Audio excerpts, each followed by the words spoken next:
E aí, gente, princípio econômico aqui.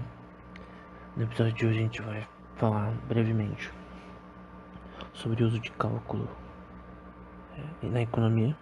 A gente não vai, como eu digo brevemente, a gente não vai cobrir todos os tópicos, mas tópicos específicos com relação ao uso de cálculo em si. Complicações práticas, né? Porque querendo ou não, muitas das coisas que a gente já viu na matemática no passado estão erradas. Se você já viu outros episódios, eu creio que a falsa crença em modelos matemáticos incompletos ou simplesmente errados matematicamente é o que causou a grande ignorância, né? Que causa, na verdade, hoje em dia também a grande ignorância do ponto de vista econômico de como os sistemas matemáticos econômicos funcionam, né? Principalmente com a vinda da escola austríaca, né? Que acha que matemática na economia não é tão útil quanto parece. E mesmo que eu tenha caras novos nessa área, é muito estranho isso. E também do neoclássico, né? Que eu creio que principalmente os modelos matemáticos já são o suficiente, como na verdade, né? Se você já tá nesse podcast há algum tempo, você já sabe que questões subjetivas, eventos subjetivos, né? Mudam questões econômicas de noite pro dia. Questões políticas, questões geográficas, né? Por exemplo, eu falei muito sobre a pandemia, né? Sobre como ninguém previu a pandemia e, portanto, ninguém previu que os preços das coisas iam aumentar, a inflação ia aumentar, né? E que o PIB dos países iam abaixar. Porque ninguém sabia que a pandemia ia acontecer. Somente quando teve essa informação e viram que o negócio ia ser tenso, começaram a prever. Mas também as previsões foram muito erradas, né? Eu tava vendo o Paulo Guedes falando sobre isso, por exemplo, que os caras que faziam previsão no Brasil faziam previsões totalmente errôneas do que aconteceria, né? Sempre pro pior. E quando na verdade o Brasil foi bem nessas áreas, principalmente na inflação e no PIB. Então, essa questão de que métodos matemáticos na economia em si não são uma ajuda, mas não são a bala de prata para saber se uma economia tá boa ou não. Questões políticas, sociais, fiscais, questões relacionadas ao governo em si, se ele cobra muito imposto, se ele impede o crescimento econômico, por mais que ele tenha boas intenções, como são movimentos da esquerda, né, que obviamente não lucram, tem boas intenções, mas não entregam o que prometem, né? Isso em todo mundo. Então, com relação a isso, ainda assim, métodos de cálculo são importantes para previsão, previsões econômicas, né, e para análise atual da economia, né, principalmente. E nisso ela não erra. E a primeira tese que eu quero citar com relação a isso é sobre cálculo fracional, que eu vou discutir ao longo do tempo, né? Já também vou explicar algumas coisas básicas sobre cálculo. E é uma tese do Tejado Valério, Duarte Valério e Nuno Valério, que eu achei muito interessante. E também já vi sendo usado coisas parecidas em outras teses também, que em outra aplicação de cálculo, no caso gradient descent, para área econômica, né? Então, primeiro, o que eles consideram? Então, imagina uma economia que a gente tem uma função y ao longo do tempo. Isso vai ser igual a uma função que vai ter n variáveis. Você pode aumentar ou diminuir conforme a necessidade, né? Que é descrita de x1, x2 até n. O x1, no caso, é a área de terra no estado do país. O x2 é a terra arável, né, para cultivo em quilômetros quadrados. X3 é a população. X4 é a tendência escolar, crianças na escola e tal, que é relacionado ao crescimento, porque eles querem medir o crescimento de uma forma diferente do que o PIB mede. Formação de capital no geral, que é o GFC, Gross Capital Formation. O X6 é exportações de serviços e bens. E o X7 é gastos do governo, no geral. E o X8 é dinheiro, né? Poderia adicionar taxa de câmbio, coisas do tipo. Então, aqui poderia mudar esse modelo, mas são coisas importantes. A gente poderia adicionar também questões como depreciação de recursos naturais. Poderia adicionar coisas relevantes também, como todo esse cálculo também associado também à taxa de inflação, associada ao longo do tempo desses serviços, que a gente vai usar cálculo nesse sentido. Enfim, mas dá pra adicionar várias coisas. Investimento no geral, público, privado, enfim. E a equação em si, que eles têm, eles somam todos esses parâmetros. Cada x é uma variável, né? x1, x2, x3 até xn. E eles somam esses parâmetros. E especificamente os 5, o 8 e o 9 vão ser integrais, né? Que o 5 é o GFC, formação de capital. E o x8 e x9. X8 é dinheiro. E o x9 não ficou especificado totalmente aqui, mas enfim. Mas você pega como uma derivada ao longo do tempo dessa variável, né? Aí você soma tudo isso. Aí vai dar uma função relativamente grande, né? Que vai ser uma soma bem grande de todos esses componentes. Então você pega todos os componentes que são avaliáveis, importantes do ponto de vista econômico, coloca esses dados de forma no computador, né? Roda o programa que tenha que calcula o sistema ao longo do tempo, né? No caso, não a soma em si, somente, mas um cálculo diferencial ao longo do tempo, para analisar ao longo do tempo a diferenciação, né? Com relação ao crescimento econômico, que é o foco deles, né? E esse é na economia portuguesa, né? Depois, eles fizeram isso com a economia espanhola. Então, também o Inestejado, Duarte Valério e Nuno Valério. Não, perdão, o que eu falei com o espanhol.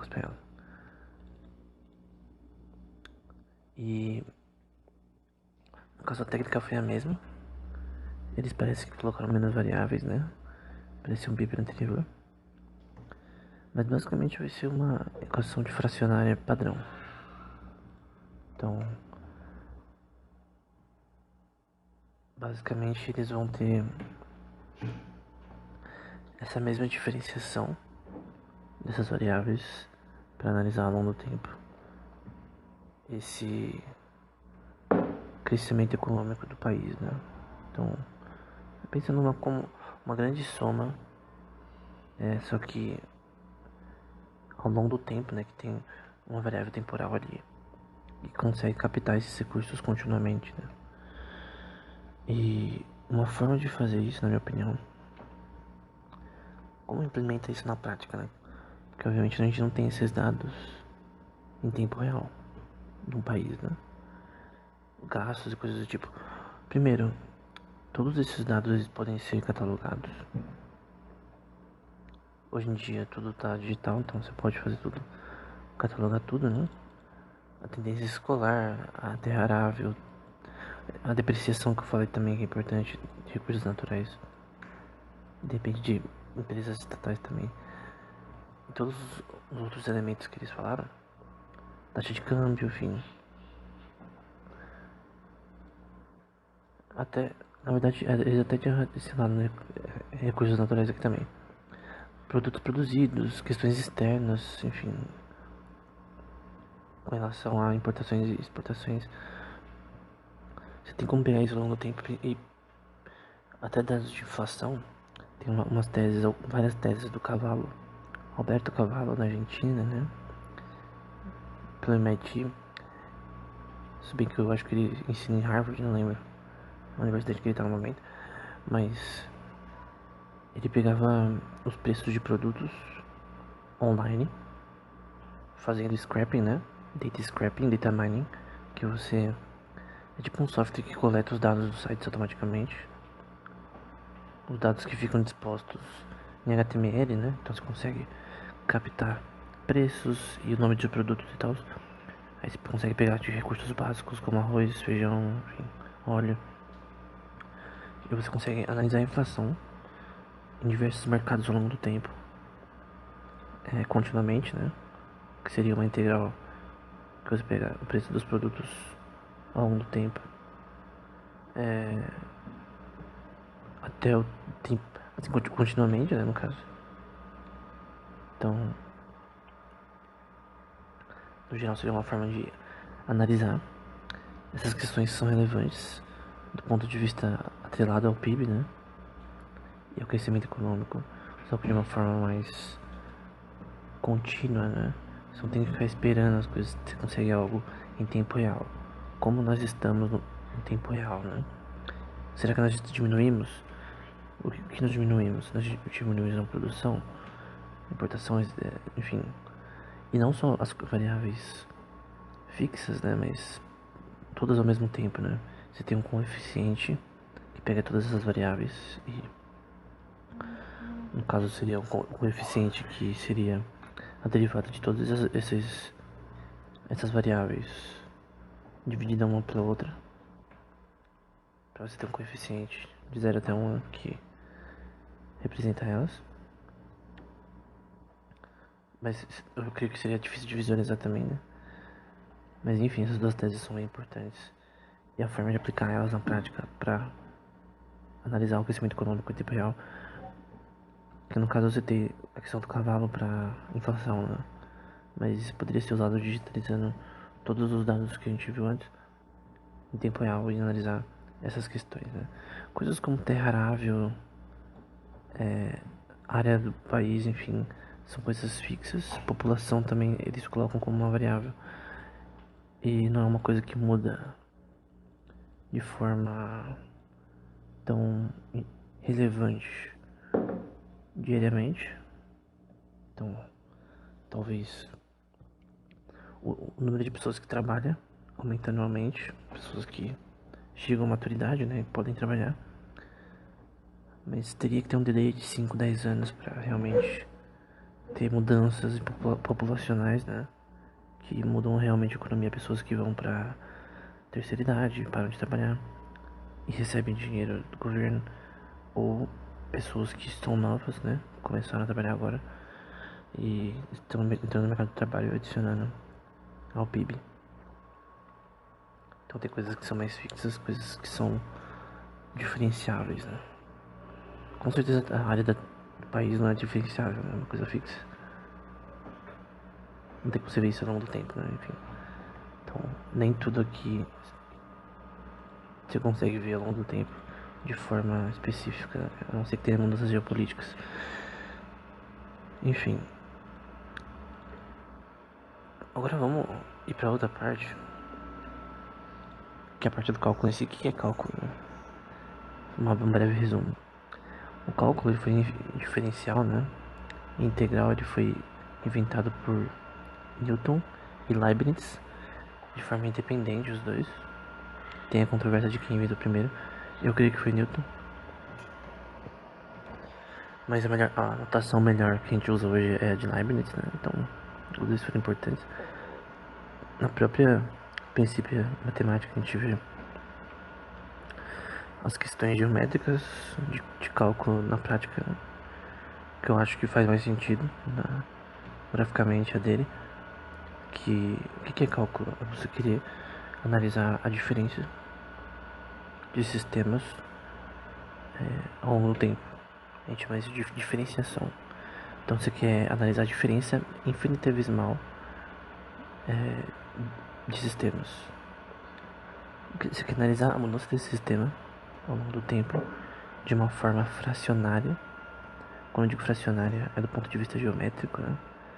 Você quer ver a posição de uma bola ao longo do tempo. Então, eu jogo ela pro ar com um taco Vamos ignorar todas as questões de física, mas vamos pegar uma integral, que a integral é só uma soma, né? E eu vou somar desde a trajetória de A até B, que é um limite, né? Depois o limite vai de A até B. Então, o limite, que no caso, o tanto que a gente vai calcular, a gente não vai passar nem disso, né? De A até B, que é a distância. A gente vai ter uma função. Então, a integral sobre de A até B com a função, que representa a posição da bola, né? Então, vai lá, só duas dimensões, por exemplo. Então, pode ser, no caso, a derivada de x e y, que são as posições do plano cartesiano na bola, e a derivada do tempo. Então, são duas dimensões, né, x e y, que eu quero analisar ao longo do tempo, que é a posição. Essa posição numericamente vai aumentar e abaixar conforme a bola vai para cima, para baixo, enfim, no plano cartesiano, né? E eu quero ver isso ao longo do tempo, né? Então, no tempo 5, talvez, 6, 7, 8, a bola esteja num lugar, uma posição XY, uma coordenada específica, depois ela vai mudando continuamente. E eu quero somar isso. Eu quero somar isso e analisar, por exemplo, em tal momento onde ela está. Então, isso aqui é uma integral, né? Você entende de forma... É como se você pegasse o espaço em que a bola está, a trajetória dela, e cortasse em seções. Se esse espaço bidimensional fosse uma folha de papel, imagina que eu cortasse ela em tirinhas. E se eu consigo pegar uma tirinha específica que eu cortei, eu consigo saber onde ela estava, qual momento, em qual lugar, né? Dessas duas dimensões a bolinha estava, né? E você pode fazer isso para N bolinhas, né? Você ter uma integral que é meio que convolucional, que tem várias, né, bolinhas. Você quer saber simultaneamente qual a posição delas ao longo do tempo. E aí você tem uma conta relativamente grande, né, que é poderia ser uma soma de integrais, ou simplesmente você colocaria a integral da função f de x 1, 3 pontinhos n, xn, né, no caso n variáveis. E no caso também a posição delas, que y no caso duas dimensões. No fim, integral é só uma forma de você somar com certos limites algumas funções. E no computador é muito mais fácil de fazer isso, porque você consegue ver as coisas de forma mais clara, né? O que é as seções que eu falei antes, né? E você pode usar cálculo para diferenciar, por exemplo, no caso da economia, né? As aplicações mais interessantes, por exemplo, é a elasticidade, né? De demanda e preços de produtos, por exemplo. A equação de elasticidade, né? É a derivada da demanda dividido pela quantidade e a derivada de preço dividido pelo preço. E essa derivada, no caso, são as posições contínuas da demanda com relação ao preço. Então, a derivada de D dividida por derivada de P é a derivada contínua, né, da demanda com relação ao preço. Então, qual é a demanda com relação ao preço, né, de um produto, né? Então, se o produto crescer, o preço de um produto crescer, a demanda vai diminuir. Por quê? Porque eu gosto de comer Pringles, mas tá muito caro, então não vou comprar. Mas se eu for no mercado que esteja barato, por algum motivo, de repente uma promoção, ou eles conseguiram fazer uma margem menor, eu vou falar, nossa, isso aqui tá barato com relação a outros mercados, então eu vou comprar. Não vai ser algo que eu compro todo dia, mas naquele dia específico eu comprei porque tava barato. Então as pessoas costumam gastar dinheiro até em coisas inúteis, né? Se tá barato, né? Eu, por exemplo, tava vendo uma sapatilha de Kung Fu que no AliExpress tá R$7. aqui no Brasil 50. Com certeza porque lá tem uma demanda muito grande para isso, então o preço diminui. Aqui a demanda é obviamente menor, né? A China é muito conhecida no Kung Fu, mas o Brasil não. Então, obviamente o preço cresce e provavelmente pode ser importado talvez. Então o preço cresce mais ainda. Então, como não há uma demanda muito grande para sapatilhas de Kung Fu, então não tem por que o preço abaixar, né? Mas se uma demanda cresce, o preço abaixa, né? Porque quando a demanda aumenta, que o cara faz? O cara tá. A empresa, né? O dono da empresa, ele vai ver, pô, eu tô em falta desses produtos. Eu não tô fazendo dinheiro. Eu tô com uma margem boa, né? De lucro. Mas se eu não ter produto, como que eu vou vender? Então, eu vou lá comprar, né? Mais do fornecedor. O problema é que se essa demanda de repente cai, eu comprei a tua. E aí eu vou ter um monte de sapatilha lá que não vai ser vendida. Aí com o tempo essas sapatilhas começam a depreciar, né? Que tá ficando velha, ninguém compra. E aí eu vou vender por preços mais baratos porque vou estar ocupando espaço na minha loja. Só quero me livrar disso. E às vezes isso pode acontecer, né? Então a demanda e preço são coisas bem elásticas, né? Elas são bem complexas de você entender do ponto de vista macroeconômico. E você tem que usar um jogo de cintura, né? Você tem que entender qual que é a demanda que os clientes estão dando, né? Você pode ver isso estatisticamente e pode ser uma informação importante para se analisar isso. Mas a elasticidade do preço, da demanda do preço, é a derivada da demanda dividida pelo do preço. Tem também a inflação. Então, como que você mede a inflação num produto? Então vamos supor que o produto custa R$5. Hoje ele custa R$5. Só que ele tá custando 10 agora.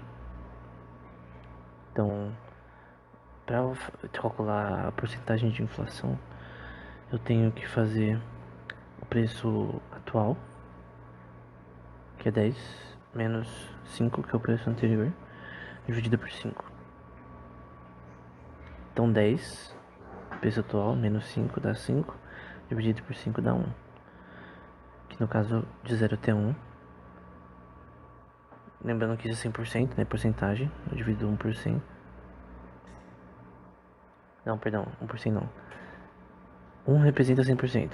Tipo, se fosse 0,5 seria 50%, né? Mas no caso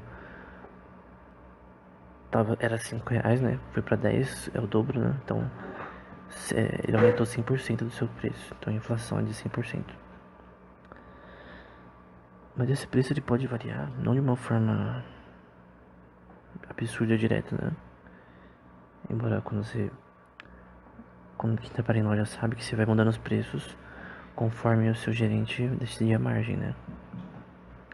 Então, de repente, em uma leva de produtos, essa leva foi mais cara, né? De repente, o fornecedor aumentou o preço, coisas do tipo.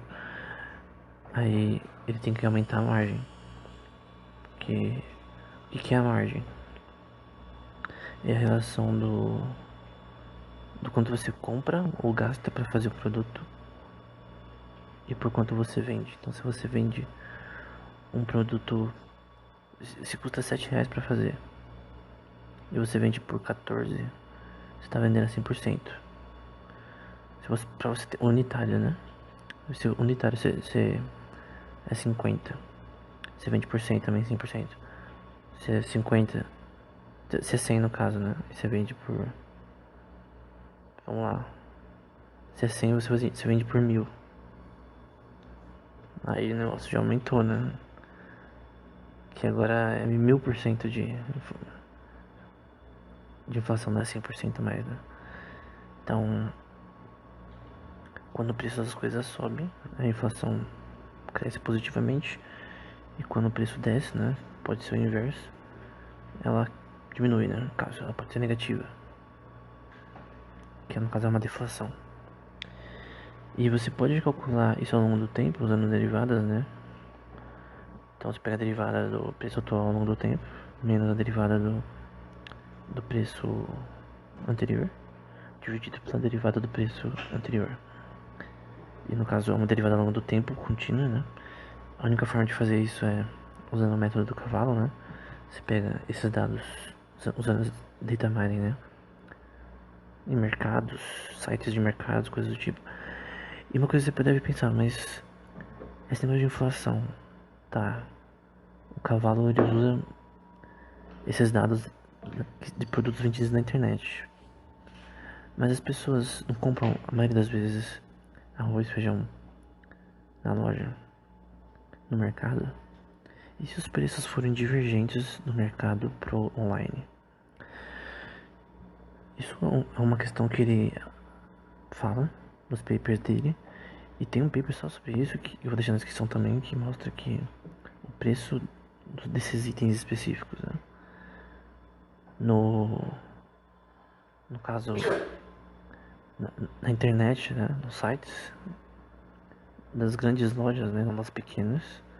Ele não pega as pequenas, obviamente das pequenas o preço é maior. Mas não é tão divergente. Então é um método decente para analisar a inflação de um país, dos produtos de um país. É usando os dados, né? De forma automática e com softwares, né? Dos sites de venda de produtos, né? Isso também para eletrônicos, para outros itens também, com relação à inflação, né? E no caso, se pegaria, o cálculo seria pegar a derivada disso ao longo do tempo e mostrar ele continuamente online, né? Então, você conseguiria saber a inflação em tempo real dos produtos online. O que é diferente da inflação que você faz em mercados, né? Que você tem que ir até o mercado, ver os preços, anotar num aplicativo. É uma questão que custa dinheiro e leva tempo. Então, a única forma de fazer isso em tempo real, calcular as derivadas da inflação ao longo do tempo, é dessa forma. Usando o método que eu falo no caso, né? Tem também uma forma também legal de cálculo para calcular o PIB real, que é o PIB nominal dividido pela deflação. Então, você viu o episódio anterior, o PIB, Produto Interno Bruto, é uma forma de medir a produção de serviços no país e produtos, além de seus gastos, né, de uma forma básica e limitada. Então você faz esse PIB nominal, que pode ser de trilhões de dólares, dividido pela deflação, para você ver realmente o PIB real, né? É um método mais eficiente. Você pega a derivada desse PIB real ao longo do tempo, vai ser a derivada do, do PIB nominal dividido pela deflação, ou do PIB nominal dividido pela derivada ao longo do tempo, né? E também a derivada da deflação ao longo do tempo, um dividido pelo outro, né? Então, é uma derivada dividida pela outra,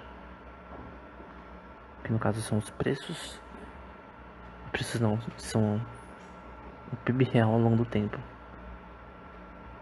E se você tivesse os dados em tempo real dos gastos e tudo, de forma digitalizada, né? Você conseguiria calcular em tempo real esses dados, né? Eu creio que tem uma relação de dados econômicos em tempo real é muito mais eficiente do que você fazer isso em semestres, né? Se você tem algo em tempo real, você consegue ter uma análise econômica mais contínua e mais demonstrável.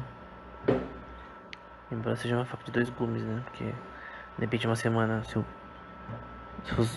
as coisas caem, né? A inflação aumenta bastante, outra não. Então tem benefícios e coisas ruins de você ter coisas em tempo real mostradas publicamente. Mas você pode também não publicar, né? Então, esses são métodos super básicos de cálculo, né, na economia. Você também tem Teve um exemplo de um artigo russo. Eu, eu usei alguns para fazer esse episódio, tá na descrição. Que eu vi que tinha muito tema, eles exploraram esse tema bem. Alguns deles, né? Teve um especificamente que usou cálculo no sentido, integrais no sentido de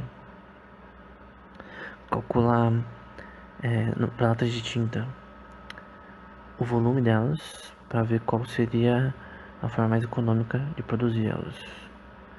Então, era uma forma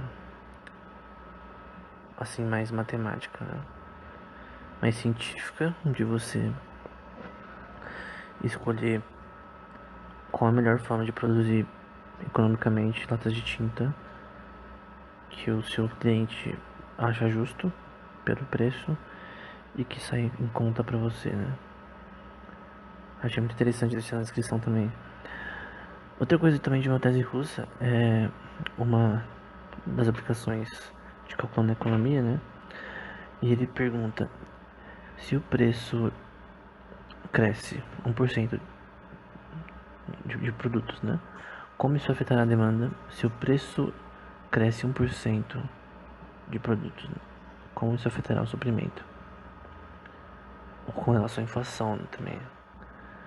Mas com relação ao preço do produto, né? Se cresce 1, 2, 3, 4, 10%, como isso afetará a demanda, né? Então, será que a gente poderia usar um método de calcular em tempo real? De, for de forma. Usando cálculo, né? A relação da demanda com relação ao preço de produtos, né? Então, imagina alguém com software que em tempo real, pegando dados de várias empresas, né? Consegue analisar qual que vai ser a provável demanda em tempo real de produtos com relação ao preço, né? E ele vê automaticamente isso. O que está acontecendo não prevê. Também do suprimento, né? Então ele vê qual a provável demanda em curto prazo e consegue ver o quanto ele deve comprar de tal item para não ter depreciação dele, né? Não estragar de repente. Porque imagina que o mercado ele compra demasiado arroz, enche as prateleiras de arroz e vamos supor que muitos deles depreciam, né? Estragam. E é o que o mercado tem que fazer. Também por questões de má gestão e tal, ele vai vender por mais barato. Então muitas vezes, os mercados eles vendem itens de forma mais barata. Carrefour, Andorinha, enfim. Por quê? Porque eles não calcularam direito a demanda. As pessoas não compraram desse produto tanto quanto pensavam, ou quanto foi a média.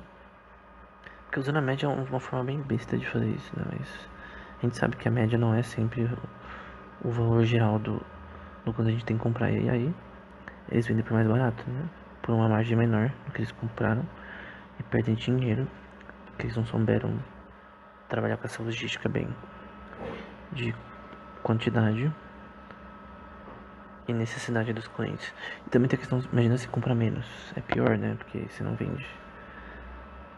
Mas será que é pior? Se eu comprar menos e faltar? De repente o cliente vai ficar bravo, né? Nossa, não tem nada aqui. O mercado nunca mais volta. Pode acontecer. Então, talvez seja mais custo-benefício para não perder clientes. Os mercados terem a mais do que menos, de repente. Mas quando você pega as coisas em tempo real, né? Calculando as derivadas dos preços dos produtos ao longo do tempo, né? Da inflação e de outros itens que a gente falou antes. É uma forma interessante de analisar essas coisas, né? Tem também o uso de cálculo com relação ao fato da elasticidade, né? Uma definição disso, por exemplo, você pega o limite da diferença de x até zero, e aí você diferencia f de x sobre f de x dividido por a diferença de x sobre x, E você vai ter uma função, né, que vai analisar, por exemplo, a elasticidade de sistemas econômicos, como eu falei antes, né? E isso pode ser aplicável para várias coisas. Então, tem pessoas que aplicaram isso para consumo, analisar o consumo, desconto de ganhos, análise de investimentos, e um cara chamado Caputo, que é importante também integrar as personagens nesse contexto, aplicou para ações e inflação, né?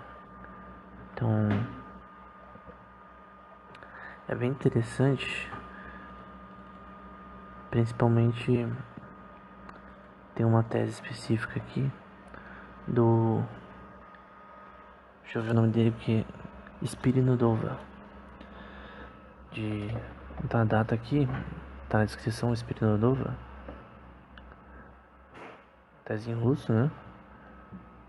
E ele mostra brevemente, né? Tem umas 4 páginas. Forma de você, por exemplo, relacionar a demanda, a quantidade de coisas, de itens, né, com relação ao consumo. Então, você pega primeiro uma integral de 0 até t, até tal, né? A função que tem o tempo como base aqui. Então, você pega a derivada ao longo do tempo desse sistema. E depois você pega as questões relacionadas a as coisas que você quer analisar, que pode ser depreciação de itens ao longo do tempo com relação ao consumo, né? Então, se calcular a relação do consumo com a depreciação de itens, né? Quanto a pessoa vai consumir e tal. E é sempre bem-vindo essas coisas porque você consegue ver coisas de forma mais equalizada, né? De forma mais temporalmente decente. O que está acontecendo com relação ao consumo e depreciação de itens em lojas, por exemplo.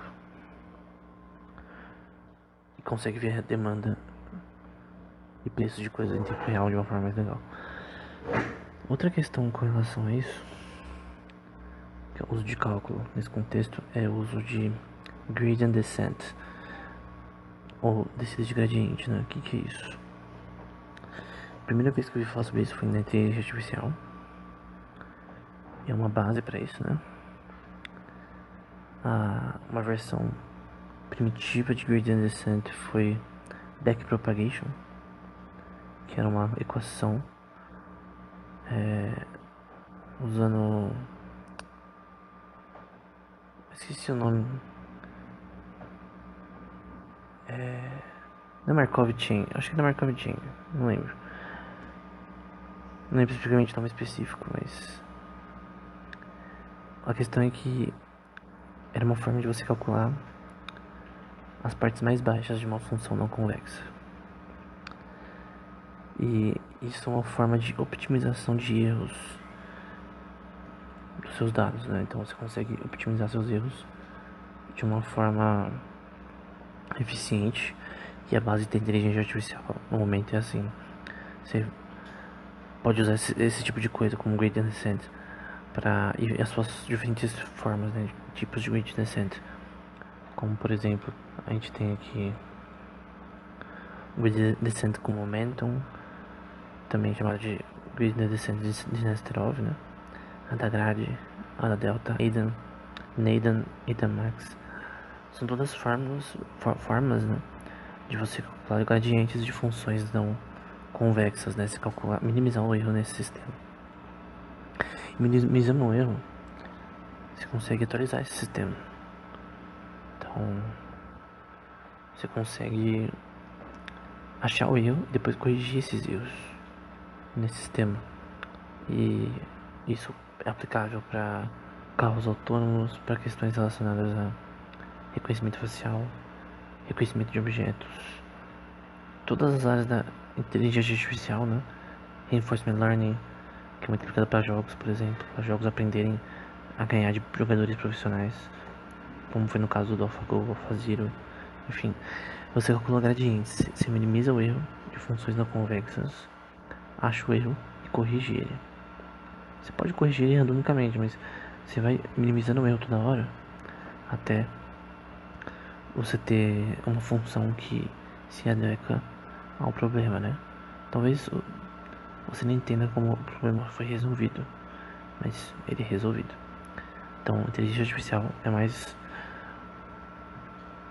achar algoritmos de optimização de erros de funções bem complexas e com muitos dados para resolver problemas. E no caso, isso é muito aplicável para a economia. Eu lembro que a primeira vez que eu ouvi falar sobre isso na economia, especificamente na inteligência artificial, foi num curso da HSE, Higher alguma coisa Economics. É uma coisa assim, na Rússia. É um curso no Coursera sobre deles, né? Eu acho que saiu, mas tá na página deles ainda. Por conta da guerra, né? Cursos da Rússia saíram do Coursera. Não sei se ainda estão fora. Mas era um curso sobre matemática na economia. E tem uma parte que o professor foca bastante em gradient descent e questões relacionadas à matemática diferencial, topologia diferencial nesse contexto de funções côncavas, né? E não côncavas também, não convexas. Então, por exemplo, qual é a parte mais baixa de uma função côncava? É a parte que está mais baixa, né? Então, não é tão difícil se calcular e não é algo tão complexo. Porém, quando ela é não côncava, o negócio fica tryhard. Porque uma função não convexa é toda. Imagina tipo um gráfico de uma ação. Uma ação da Apple, qualquer Bitcoin que fica oscilando. Isso é uma função não convexa. Não tem linearidade, né? Uma função côncava é só um shape tipo U. A parte mais baixa está no meio dessa função, né? Enfim. Tem um teorema chamado Minimax Theorem, que é do. Assim, foi criado muito para a teoria dos jogos, por Van Neumann, depois por John Nash, e tem a ver com economia também. De você tentar minimizar suas perdas e maximizar seus lucros.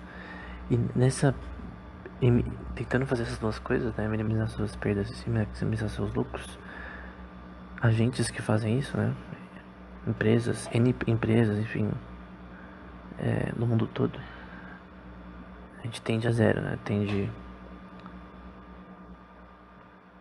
eles chamam isso de jogos de soma zero, né, que sempre um lado tende a ter mais que o outro. É uma interpretação. A minha interpretação é que aplicava preços, né? Eu já falei muito também nesse podcast. Você tem que, por exemplo, preços de produtos de empresas concorrentes no seu mercado. Eles tendem a diferir de zero, né? Então, tanto a margem de lucro quanto também o preço em si. Se você pôr um preço muito alto para uma Coca-Cola, ninguém vai comprar, por mais que eles queiram comprar em todo lugar, porque tá mais barato. Então, as empresas elas têm que escolher preços que tem uma margem boa, uma competitividade boa, mas você não consegue aumentar nem abaixar esse preço muito, porque você tem problemas nesses dois lados. De um lado, se você não tem margem para ter lucro, de outro, você não consegue vender. Ninguém compra, né? A pessoa só vai falar, não vou comprar aquele que tá caro, vou em outro lugar. Então, no geral, esse Minimax Theorem foi aplicado na economia, né, para funções côncavas, né, em que a gente tenta achar o que a gente chama de equilíbrio de Nash, né. Então, no sentido de que tentar maximizar seus lucros e minimizar suas perdas tende sempre a zero, né, e esse é o equilíbrio, é o ponto de equilíbrio que foi derivado principalmente pelo teorema chamado ponto fixo de Kakutani e ponto fixo de Brouwer, né. Então, dado o sistema topológico, né, convexo, côncavo Talvez pode ser no convexo também, mas sim, tem que ser côncavo o negócio. A gente tem um ponto fixo, né? Um equilíbrio, ponto de equilíbrio. Esse é o equilíbrio de Nash, né? Baseado no teorema de Brouwer e de Kakutani, e também von Neumann também se baseou também nesse contexto. Porém, qual a questão? Qual é a aplicação disso para economia, né? No geral, isso poderia ser usado para optimizar funções econômicas para você, primeiro, prever o que vai acontecer na economia. Então, por exemplo, tem uma tese aqui: Forecasting Economic Growth of the Group of Seven via Fractional Order Gradient Descent, que é do Wang, Fekan e Wang. É dois Wang, né? Todo mundo na China parece ter esse nome de Wang. Mas enfim.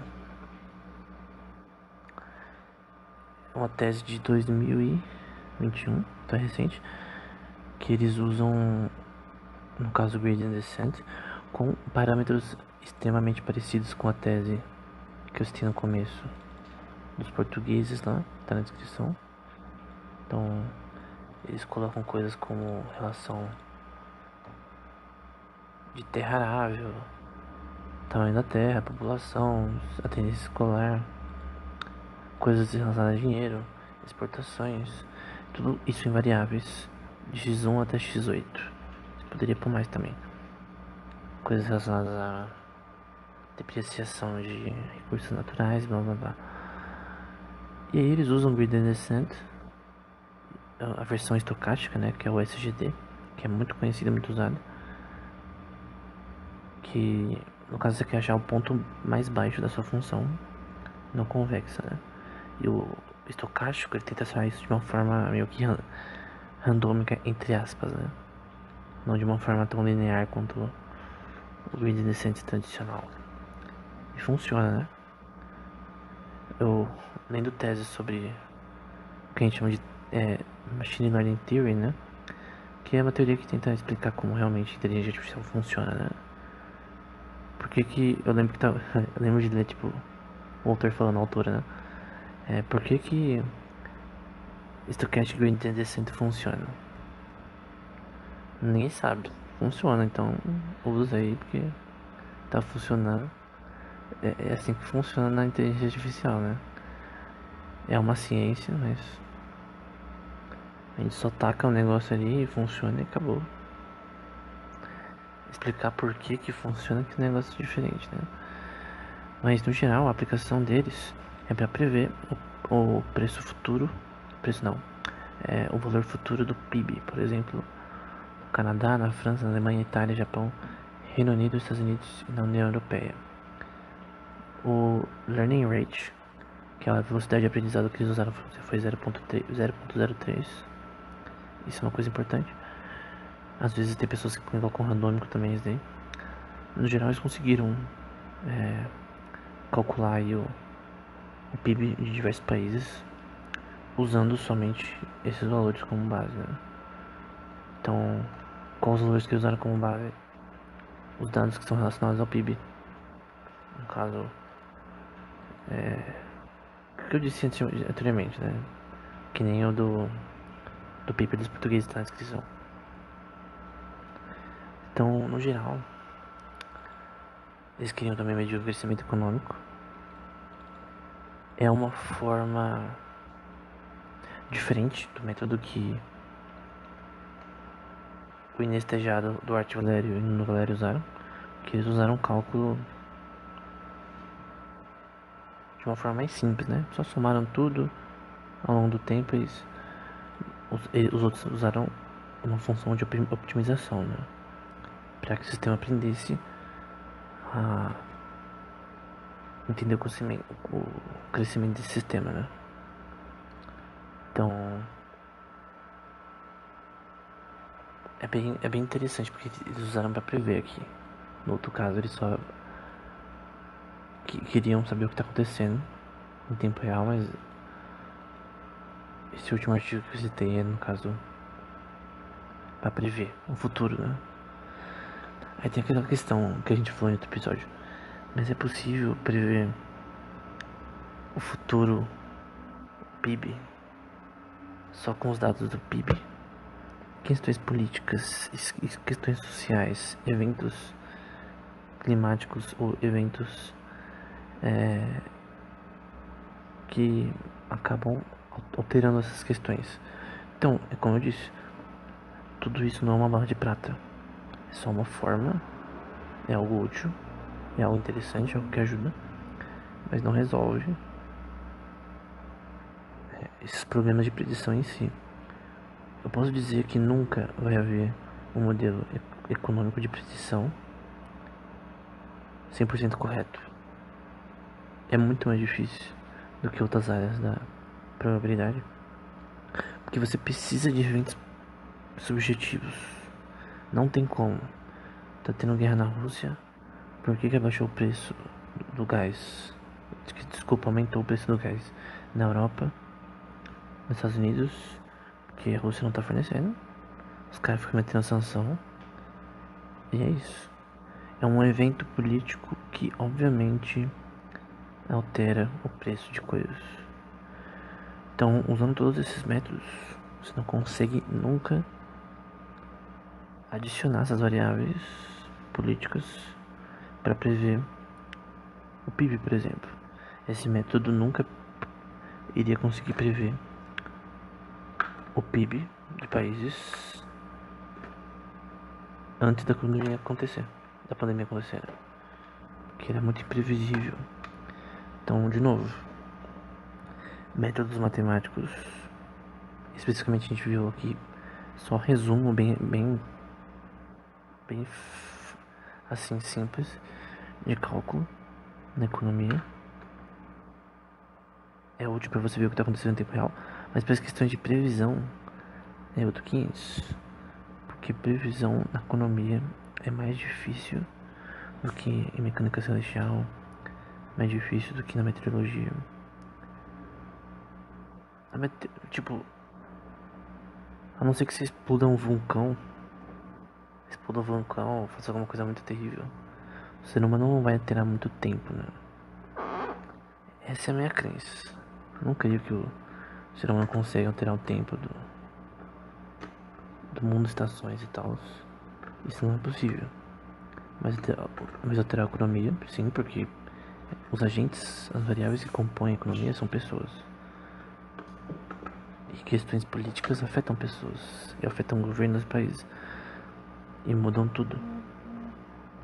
Então, por isso que eu creio que a questão da economia austríaca é interessante também para a economia, embora não seja útil sozinha. Métodos matemáticos são extremamente importantes, mas com questão a prever o futuro, eles são também importantes, mas eles são mais úteis se você usar eles não para prever, não para previsões, mas para entender o que está acontecendo agora de uma forma econométrica. Então, era isso. Até o próximo episódio.